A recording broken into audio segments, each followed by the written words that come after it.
This episode was recorded on October 16th, 2025, during the virtual session, Migration Governance and Human Security, which was the third in a series of events organized by ParlAmericas in the lead up to the 10th Summit of the Americas.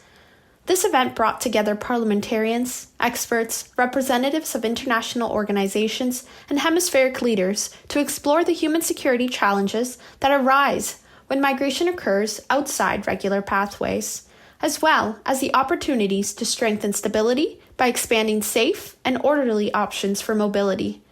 Drawing on insights into emerging trends in the Americas and the Caribbean, the dialogue highlighted how these challenges are being addressed within the inter-American system and how parliaments can ensure that responses to human mobility promote social cohesion and the protection of the human rights of migrants.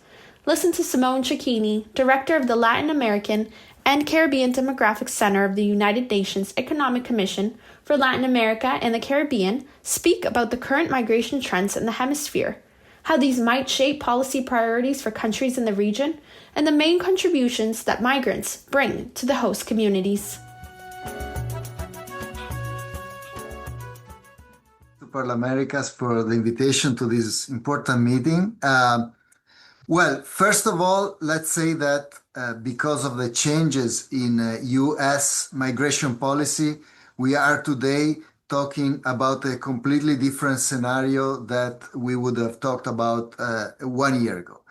But before getting into details, let me also mention a conceptual framework about international migration. When we look at international migration trends and drivers, we should always think about push and pull factors. With push factors, I mean what leads people to leave their country. For instance, lack of opportunities for decent work, economic crisis, humanitarian crisis, environmental disasters, and violence of all kinds. If we ask people why they migrate, we find answers in those areas, obviously with the biggest importance given to the economic factors, and then followed by violence lately in Latin America. And then we have pull factors, which means there are countries that are richer, more developed, and that offer indeed more opportunities for work, better wages, but also sometimes the presence of family, friends, networking, and possibilities for family reunification. So at the core of international migration, there is this international asymmetry, right? And also inequalities within countries. Now, getting to the trends, obviously, the restrictions to migration that have been put in place by the Trump administration have had their effects. Just a few days ago, the border, we have data from the Border Patrol in the US, and in the fiscal year 2025 in the US, which ended in September, the apprehensions of irregular migrants at the US-Mexico border were the lowest in 55 years, and about 200,000. So 87% less than the average in the last 4 years. So the restrictions that have been put in place are working according to what the Trump administration desired and promised to the US people. But unfortunately, we are also seeing that within the US, these restrictions are beginning to create problems in terms of lower labor participation, say in California, a drop in 3%. Migrants are very afraid to show up to work, so dropping 7%. Some estimates of lower economic growth because migrants create a lot of, well, they participate in the labor market, they create a lot of work, but also consumption. The Federal Reserve of St. Louis estimated a drop in possibly 0.8% in economic growth. Effects on national debt because migrants contribute more than they receive from the federal states. Decreases in the arrivals of international students to the US, and also even in school assistance by the sons and daughters of migrant persons. And also this is showing up in the opinion polls in the US, whereby the public opinion is now starting to get less and less happy about what is happening with migration, because they see, for instance, that the arrests of migrants are more tied to migration than to criminal records. Three-quarters of migrant detained in the US are not criminals, according to data. And this is obviously having a seismic change on migration in the region. I would mention two things. One is that there is a reverse flow now, north to south. Data shows that there are no crossings of Darien towards the north. Now we see caravans moving, especially of Venezuelans, moving towards the south. They don't go through the Darien, they go through the Caribbean Sea. Still, there are a lot of risks, not only in the sea, but also risks of violence, of all kind of violence, and that is has been reported. And maybe I'll focus, since my 5 minutes are almost gone, I'll focus later on two impacts also on the countries of the regions that are important to look at. They are one on remittances, and the other one on the fact that as there are return migrants, countries are adjusting their policies and they're creating or strengthening their social and inclusion programs for return migrants. Thanks a lot. In the second section, Mr. Shachini shares some of the most undervalued contributions migrants make to host societies and highlights the importance of better data and communication in shifting public perceptions on migrants.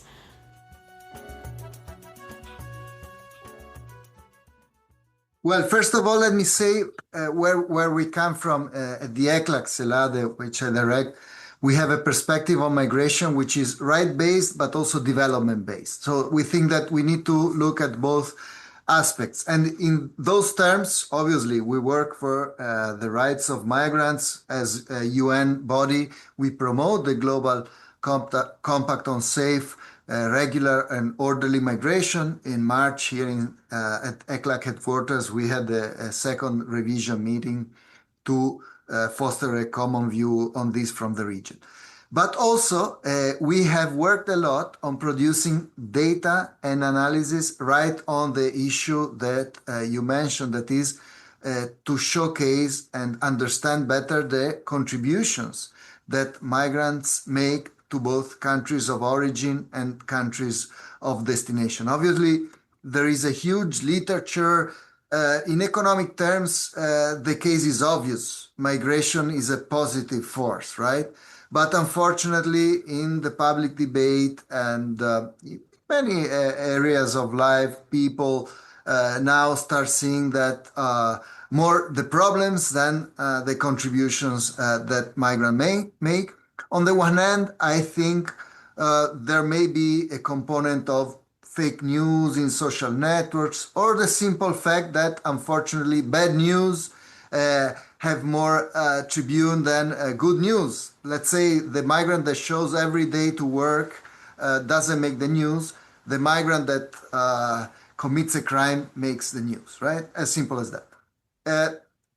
One point on the contributions made. Obviously, we all know how important remittances are for countries of origin.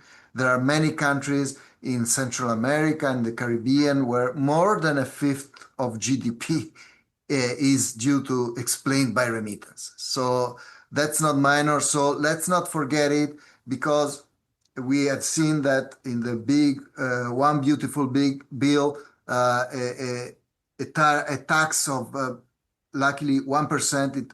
Originally it was 3% proposed, will be imposed on tariffs. So countries have to look into that. And Mexico, for instance, is doing it. They created a card, Finabien, whereby if migrants use it, Mexico will give back the tax. So basically is to keep the cost of remittances flows low, which is actually one of the goals of the sustainable development goals. So remittances obviously are a huge contribution. They're well known, but it's important to remember them. Also, we see some interesting trends lately in Central America and Haiti. Remittances flows in the first 6 months of the year are increasing, while in Mexico they have decreased 5%. One interpretation is that migrants from Haiti or Central America are more recent than migrants from Mexico, and more recent migrants are afraid to be deported, so they tend to send more money home just not to lose it in case they're deported, while Mexicans are more integrated, so they tend to now send a bit less money. But that's an interpretation. Obviously, it's important beyond remittances to show the contributions made to host countries, and it's obvious that in terms of labor participation, we're talking of a very important contribution, and there to all countries, but especially in the countries that are aging fast. We know that Latin America and the Caribbean is a region that is aging very fast, much faster than Europe has aged, and some countries, especially in the southern cone, like Chile or Uruguay, but in other parts of the region as well, in the Caribbean, they're aging fast. And those countries, they're seeing shortages in specific economic sectors, agricultural sector, care sector, service sector. And migrants are filling in areas of work where nationals are not really interested. So it's a great contribution. We saw it during the pandemic in the first line of defense of life. Very often there were migrants, be it in the hospitals or taking care of the sick and the elder. Very important also, I think it's to talk, and can be polemic, but the demographic contribution, again, in an aging region, especially in aging countries, we see very low, even ultra low fertility rates. The fertility rate is the number of children born per woman. In Chile, for instance, it's now on average 1.1 child per woman. And migrants, at least temporarily, they bring a new life. They're generally younger. They have a younger age structure than the native population. And also, they tend to have, at least initially, more children than the natives. So it's a demographic contribution to countries where aging is happening fast. And obviously, I think we should always talk about the cultural contributions migrants make. If we think about music, about food, our region is rich in those kind of cultural exchanges. So my feeling, and this is something maybe personal, but my feeling is that although there is a lot of anti-immigrant sentiment in many countries, Latin America and the Caribbean people are not anti-immigrants per se. Possibly what has happened is that there was such a big wave of migration because of what we know happened, say, in Venezuela or in other countries, that there was a massive inflow in countries that were not receiving migrants. That happened quickly. Institutions were not ready. We saw negative things even to the eyes of the common citizen, people living with a tent in the main square. People saw things that were not accustomed to see, and countries, social services, education services, health services were overwhelmed. So basically, the message is if we succeed having a migration that is safe, orderly, and regular, I think we can have a more civilized discussion about migration than what happens in many instances right now. So that's what the UN promotes: safe, orderly, and regular migration. Thanks.